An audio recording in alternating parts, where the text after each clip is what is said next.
Assalamualaikum warahmatullahi wabarakatuh. Semoga kita selalu berada di bawah lindungan Allah Subhanahu wa taala. Perkenalkan, saya Rahmat Firdaus Eskom MTI.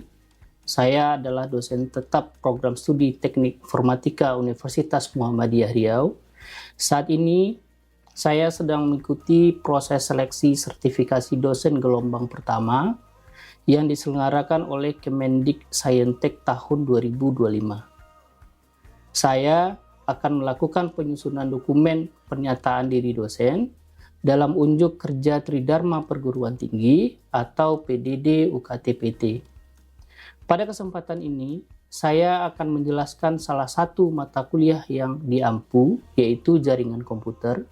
Mata kuliah ini terdiri dari mata kuliah teori yang dibebankan sebanyak 3 SKS, dan mata kuliah praktikum yang dibebankan sebanyak 1 SKS, dan diambil oleh mahasiswa pada semester 3, dan saya mengajar mata kuliah ini pada semester ganjil 2023-2024. Adapun deskripsi mata kuliah ini memberikan pemahaman dasar mengenai konsep, struktur, dan implementasi jaringan komputer yang digunakan untuk menghubungkan perangkat jaringan dalam sebuah sistem. Dalam mata kuliah ini, mahasiswa akan mempelajari model referensi OSI, TCP/IP, berbagai jenis jaringan seperti LAN, WAN, dan MAN. Mahasiswa juga akan dikenalkan dengan komponen-komponen jaringan seperti router, switch, dan perangkat lainnya, serta teknik pengelamatan IP dan subnetting yang diperlukan dalam membangun sebuah jaringan. Pada mata kuliah ini, dilaksanakan dengan cara blended learning, artinya dilaksanakan secara daring dan luring. Proses pembelajaran luring yaitu dilaksanakan dengan tatap muka di kelas, dan proses pembelajaran daring atau online dilaksanakan dengan cara menggunakan aplikasi digital seperti Zoom dan Gmeet. Perkuliahan blended ini terintegrasi menggunakan sistem perkuliahan terpadu Universitas Muhammadiyah Riau yang dinamakan Sikuli, sistem kuliah online, yang dapat diakses pada sikuli.umri.ac.id. Semua materi perkuliahan, penugasan, UTS, UAS, semuanya dapat diakses oleh mahasiswa dan dilaksanakan dosen melalui Sikuli. Adapun metode pembelajaran yang diterapkan pada mata kuliah ini sudah mengadopsi student-centered learning, yang mana dimulai dari penjelasan materi pada awal perkuliahan, diikuti dengan studi kasus, diskusi kelompok pada minggu berikutnya, sampai dengan mengerjakan big project atau project akhir dan dilakukan pemaparan di minggu akhir perkuliahan. Capaian pembelajaran pada mata kuliah jaringan ini adalah CPL 11, yaitu kemampuan merancang dan mengimplementasikan program komputer untuk mengoptimalkan kinerja jaringan komputer dan komunikasi data pada sebuah organisasi. Adapun CPMK pada mata kuliah ini ada 4. Yang pertama adalah mahasiswa menunjukkan sikap profesional dalam bekerja dengan teknologi jaringan, bertanggung jawab dalam mengelola dan merawat sistem jaringan, serta memahami pentingnya keamanan dan keberlanjutan dalam penggunaannya dengan mematuhi standar industri dan etika profesional yang berlaku. Yang kedua, mahasiswa dapat menganalisis dan merancang solusi jaringan untuk berbagai masalah komunikasi data di sebuah organisasi, serta bekerja secara efektif dalam tim untuk menyelesaikan masalah terkait jaringan komputer dan menerapkan solusi yang tepat berdasarkan kebutuhan yang ada. Yang ketiga, mahasiswa dapat mengkonfigurasi jaringan seperti router, switch, mengimplementasikan pengelamatan IP, dan teknik subnetting dalam jaringan komputer, serta mampu mengimplementasikan solusi keamanan jaringan, termasuk penggunaan firewall, enkripsi untuk melindungi data, dan mencegah potensi ancaman dalam jaringan. Yang keempat, mahasiswa mampu menjelaskan konsep jaringan komputer, termasuk model OSI, TCP/IP, protokol komunikasi, serta memahami fungsi perangkat jaringan seperti router, switch, dan teknik pengamatan IP serta subnetting yang diperlukan dalam membangun dan mengelola jaringan komputer. Media pembelajaran yang digunakan pada mata kuliah ini, yang pertama adalah slide presentasi, e-book, modul untuk memudahkan pemahaman mahasiswa dalam memahami materi yang diberikan. Yang kedua, menggunakan aplikasi digital seperti Zoom, Gmeet untuk menunjang perkuliahan online. Yang ketiga, forum diskusi untuk memungkinkan mahasiswa bertanya dan berdiskusi mengenai materi yang belum dipahami. Semua media yang digunakan sudah terintegrasi dengan sistem pembelajaran yang disediakan oleh Universitas Muhammadiyah Riau melalui sistem kuliah online. Adapun materi pembelajaran yang dibahas pada mata kuliah jaringan komputer ini adalah yang pertama, belajar tentang konsep, elemen penting, dan arsitektur jaringan komputer. Yang kedua, model referensi OSI, TCP/IP, dan lapisan-lapisan pada komunikasi data. Yang ketiga adalah pengalamatan IP address. Yang keempat adalah subnetting dan VLSM. Yang kelima adalah protokol TCP, UDP, HTTP, dan DNS. Yang keenam adalah perangkat jaringan komputer, router, switch, dan lainnya. Yang ketujuh adalah topologi jaringan seperti bus, star, ring, dan mesh. Yang kedelapan adalah VLAN, Virtual Local Area Network. Yang kesembilan, routing statis. Yang ke-10 routing dinamis, yang ke-11 adalah firewall, dan yang ke-12 adalah studi kasus penerapan dari VLSM, routing, switching, perancangan topologi, VLAN, dan firewall. Adapun kriteria penilaian untuk mata kuliah ini terdiri dari yang pertama adalah tugas, diberikan bobot sebesar 20%, yang kedua adalah proyek akhir, diberikan bobot sebesar 20%, yang ketiga adalah keaktifan mahasiswa di kelas dan kuis diberikan bobot sebesar 10%. Lalu ada UTS, ujian tengah semester, itu diberikan bobot sebesar 25%. Dan UAS, ujian akhir semester, itu diberikan bobot sebesar 25%. Tahap berikutnya, mari kita simak video pembelajaran di kelas untuk mata kuliah jaringan komputer. Assalamualaikum warahmatullahi wabarakatuh. Selamat siang menjelang sore. Bagaimana kabarnya? Sehat ya? Oke. Di pertemuan kali ini, yaitu tepatnya di pertemuan yang ke-10, kita akan membahas materi terkait dengan routing statis. Nah, materi routing statis ini adalah materi yang sangat penting untuk dibahas karena terkait dengan bagaimana cara merutikan paket yang dikirim pada sebuah jaringan ke destination atau tujuannya. Nah, sebelum masuk ke dalam materi pertemuan 10 ini, yaitu kita akan melakukan review atau sedikit pembahasan terkait dengan materi yang sudah dibahas minggu lalu yang berkaitan dengan perangkat jaringan komputer. Nah, kira-kira di sini apakah ada yang ingat terkait dengan materi tersebut? Ya, silakan Farid. Untuk review mengenai pembelajaran kita sebelumnya, Pak, mengenai routing statis itu ada perangkat yang diperlukan dalam sebuah jaringan, yaitu router, switch, hub, access point, modem, dan kabel jaringan. Oke. Dan di antara itu yang sangat penting dalam sebuah jaringan adalah access point dan router. Ya, yang dijelaskan Farid ada dua komponen penting ya. Tapi saya review sedikit ya, bahwa dua komponen penting itu adalah router dan switch.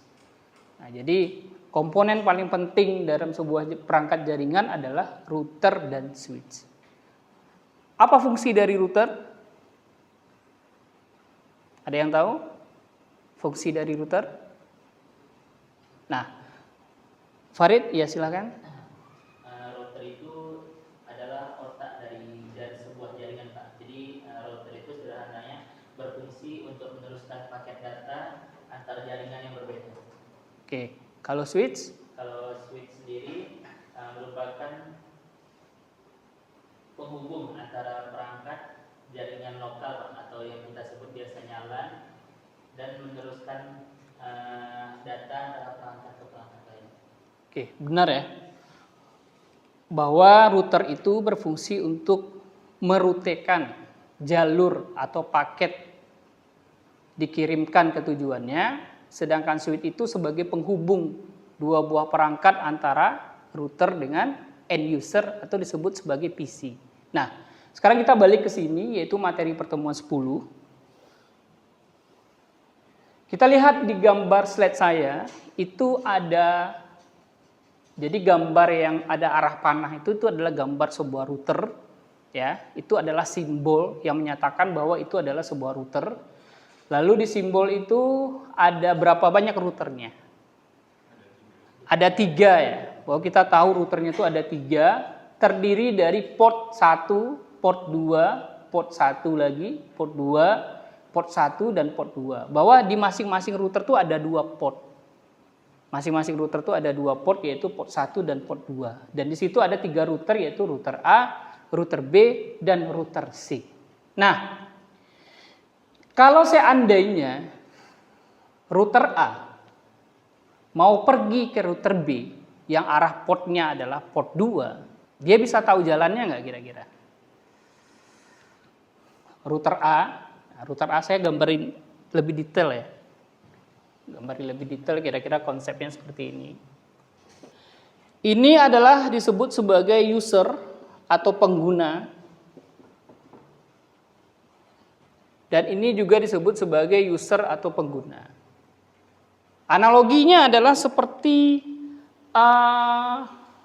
Farid dan Farhan. Ya, Farid itu adalah PC A dan Farhan adalah PC B. Lalu anggap saja rumahnya Farid ini ada di Panam dan Farhan rumahnya ada di Rumbai. Lalu Farid pengen mengirimkan ya pesan, kalau di komputer itu yang dikirimkan adalah message atau pesan. Tetapi kalau di dunia nyata itu Farid akan mengirimkan yang namanya sebuah paket lah. Anggaplah misalnya handphone. Berarti Farid akan mengirimkan handphone ya dari Panam ke Rumbai. Kalau di dunia nyata ada berapa banyak jalur yang bisa dilalui? Apakah cuma 1?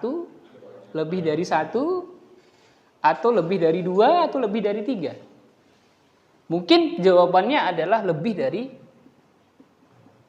1 atau 2. Ya kan? Nah, lalu kalau dengan menggunakan routing ya, berarti apakah router A ini sudah tahu nggak kalau dia mau mengirimkan paketnya si Farid itu lewat jalur mana ke rumahnya Farhan? Apakah sudah tahu? Dia lewat mana si router A ini? Apakah sudah tahu belum jalurnya lewat sini? Kalau jalurnya lewat sini dia sudah tahu. Tetapi setelah ini mau kemana dia tidak tahu. Oleh karena itulah dibutuhkan yang namanya routing. Itulah sebabnya kenapa dibutuhkan routing pada router. Nah, selanjutnya adalah kalau kita udah tahu apa itu routing, routing itu terbagi atas 2. Nah, kita lihat ya.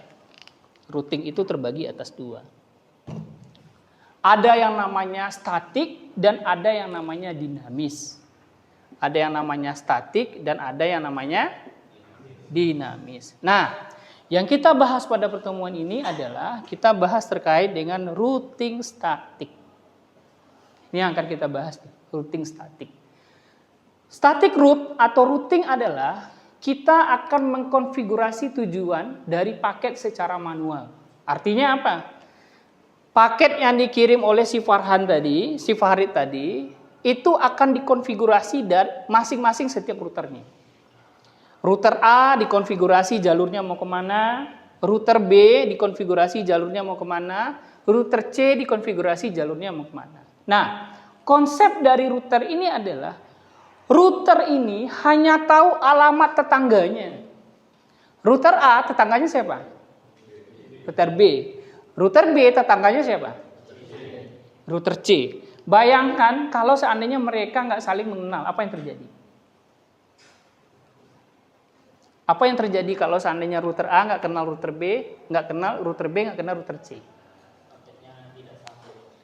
Paketnya tidak akan sampai. Karena konsep dari router itu adalah dia menyimpan informasi si router tetangganya.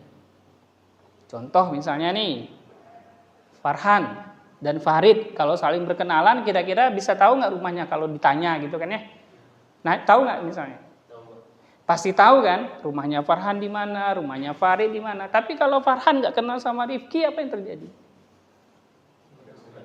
Berarti nggak nyimpan kan informasi tentang Rifki kan? Itulah yang namanya konsep dari routing protokol. Jadi tolong diingat bahwa routing protokol itu menyimpan informasi tetangganya. Ya, router itu menyimpan informasi tetangganya. Jadi kalau misalnya router A, dia pasti menyimpan informasi router B. Router B, dia pasti menyimpan informasi dari router C. Nah, kalau routing statis, kalau seandainya Farid tadi mau ngirimkan paket handphone ke rumahnya si Farhan, dia harus dikonfigurasi di setiap routernya. Analoginya seperti ini.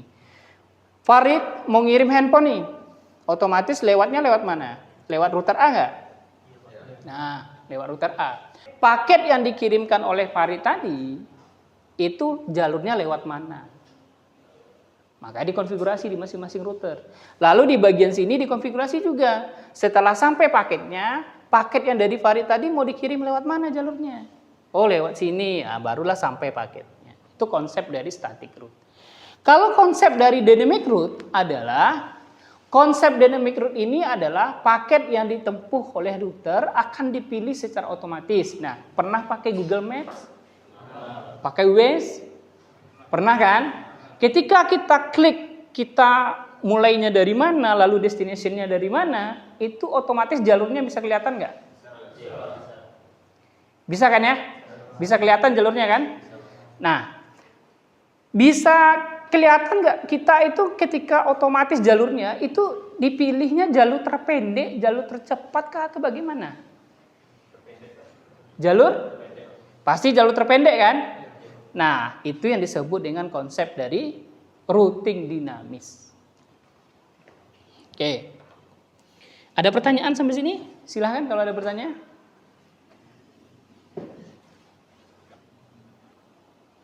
Ada? Oke, silakan, Farhan. Bagaimana cara melakukan konfigurasi routing statis ini, Pak? Oke. Ini udah masuk ke tahap konfigurasi ya. Nah, di depan saya akan memperlihatkan ya, kita belajar konsepnya saja ya. Konsepnya bagaimana cara mengkonfigurasi.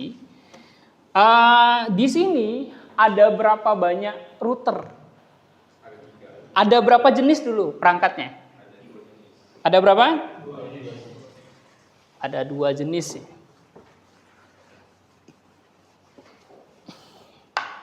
Ada 2 jenis. Apa aja perangkatnya? Silakan tunjuk tangan siapa? Ada apa aja perangkatnya? Silakan Rifki. Ada 2, diantaranya PC dan router. PC-nya ada berapa? PC-nya ada 2. PC ada 2, lalu ada router 3. ada 3. Nah, ini adalah perangkat nih. Nah, router 1 atau router Jakarta, ada router Bandung, ada router Surabaya. Siapa yang sebagai source-nya di sini? Bisa PC 2, bisa PC 3. Bisa PC 2, bisa PC 3. Kalau seandainya PC 2 sebagai source-nya, berarti PC 3 sebagai apanya? Destination-nya. Artinya adalah di mana paket akan dikirimkan. Konsep dari ini adalah, konsep bagaimana cara mengkonfigurasinya adalah, kita lakukan yang namanya proses konfigurasi keseluruhannya terlebih dahulu. Bisa kita implementasikan mungkin ya. Kita cobakan langsung di sini. Seperti apa konsepnya. Jadi ada router Jakarta, router Bandung, sama router Surabaya. Rumus dari konfigurasi statik itu ada 2. Rumusnya atau cara konfigurasinya itu ada 2. Yang pertama ada namanya, saya tulis dulu alamat IP-nya. 10 10, 10, 10, 2. Lalu di sini berapa tadi? 192, 168, 1.2. 192, 168, 1.2. Ini 1.1. Nah, rumusnya adalah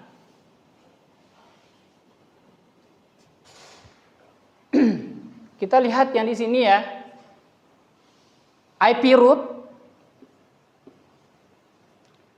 ini maksudnya adalah kita mengkonfignya itu di router Jakarta. Kita masukkan IP rootnya. Destination network itu yang mana? Ada yang tahu nggak destination network itu yang mana? Nah, destination network itu ini adalah router Jakarta. Tadi ini sebagai apa? PC2 ya. Dan ini sebagai PC3. PC2 ini tujuannya kemana? Tujuannya ke PC3. IP dari PC3 berapa? 2.1. Berarti networknya adalah 172.16.2.0. Berarti di sini setelah IP root kita masukkan destination networknya. Berarti berapa IP-nya? 172.16.2.0. Subnet masknya berapa kita pakai? Misalnya /24. Kalau /24 berapa, Rifki?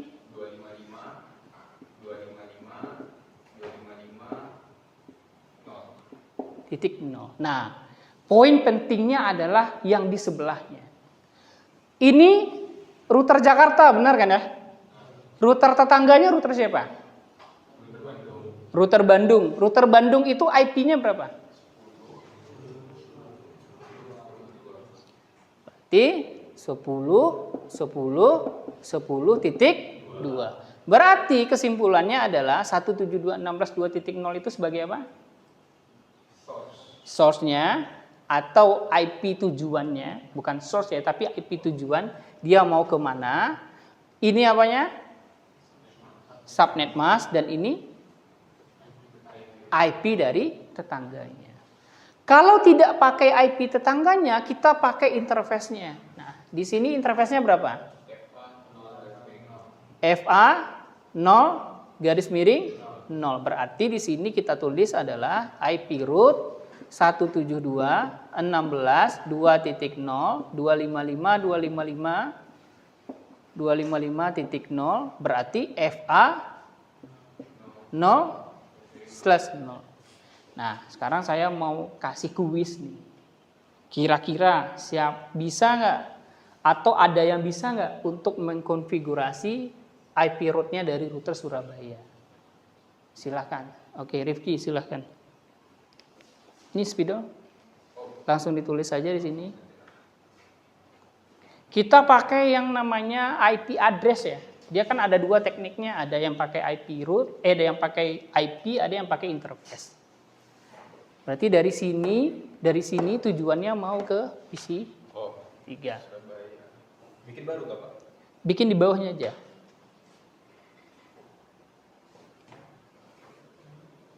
Itu berarti kamu config-nya ada di mana tuh? Konfignya di Surabaya. Oke, IP root.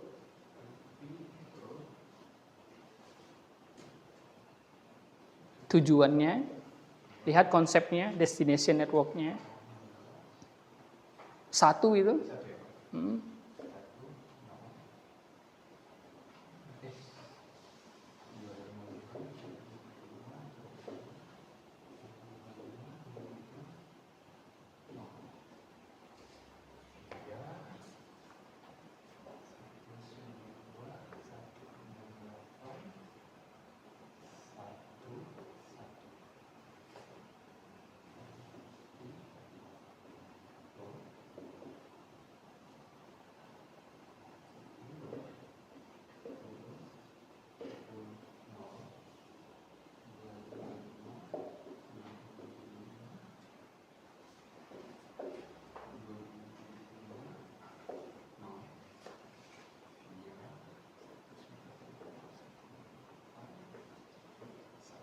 Oke, mungkin bisa dijelaskan nggak ke teman-temannya? secara konsep seperti apa yang Rifki buat itu. Mengkonfigurasinya di mana, lalu yang ditulis itu apa, mungkin bisa dijelaskan ke teman-teman. Oke, karena kita mau mengirimkan paket dari Surabaya ke Jakarta dengan sesuai konsep tadi, itu ada destination, subnet mask, dan IP tetangga. Dari router yang ada di paket tracer, command dari IP route itu diperlukan karena kita akan melakukan routing. Jadi IP route disusul dari destination IP. Destination IP itu merupakan network address dari IP si Jakartanya. Lalu masukkan subnet mask dari IP Jakarta 255, 255, 2550 karena kita menggunakan prefix 24. Lalu 192, 108, 11 ini merupakan IP tetangga atau next hop jatuhnya dari Surabaya ke Jakarta melalui Bandung. Sebentar. Yang mana yang merupakan IP tetangga dari router Surabaya itu yang mana? IP tetangga dari router Surabaya itu adalah ini. Nah, ini konsep penting ya, jadi jangan dilupakan. Jadi kalau misalnya teman-teman mengkonfigurasinya dari router Surabaya, lihat di sebelahnya routernya router yang mana. Itu yang disebut dengan router tetangga. Jadi router tetangganya wajib ada di sini. Silahkan, lanjutkan. Yang 172.16.10 ini merupakan network untuk klien. Tujuannya ya. Tujuan untuk klien. Kita harus melakukan konfigurasi juga nih antar routernya dengan command yang sama. 10.10.10.0 ini merupakan network dari antara router Jakarta dan Bandung. Itu networknya 10.10.10.0. Disusul subnet masknya 255, 255, 2550 karena masih menggunakan prefix 24. Lalu untuk IP tetangga atau next hop-nya ini masih sama karena masih melewati tempat yang sama. Oke, terima kasih ya. Kita kasih applause dulu ya. Oke, penjelasan yang sangat bagus ya dari Rifki Rahmanda. Jadi konsep dari konfigurasi routing itu ya seperti yang dijelaskan oleh Rifki ya. Jadi ada dua jenisnya cara mengkonfigurasinya. Jadi konsepnya tolong diingat satu poin penting saja adalah rumusnya. Jadi nanti ketika teman-teman mengkonfigurasi, ingat konfigurasinya di router apa, lalu ingat tujuannya mau kemana, lalu ingat prefix-nya berapa. Kalau /24 prefix dari IP tujuannya berarti 255.255.0. Lalu ingat IP dari tetangganya. Ingat, kita tuh config-nya ada di mana? Kalau di Surabaya berarti tetangganya adalah Bandung. Itu konsepnya. Kalau nggak pakai IP, berarti satu lagi pakai yang namanya interface. Oke, ada pertanyaan mungkin? Cukup ya? Cukup. Nah, mungkin itu ya yang bisa saya jelaskan pada pertemuan ini. Terlebih dan kurang saya minta maaf ya. Terima kasih banyak atas kehadirannya. Sebelum saya tutup, mungkin teman-teman silakan buka Sikuli dulu untuk absensi ya. Nanti kalau misalnya ada terkendala terkait absensi, nanti bisa dilaporkan ke saya.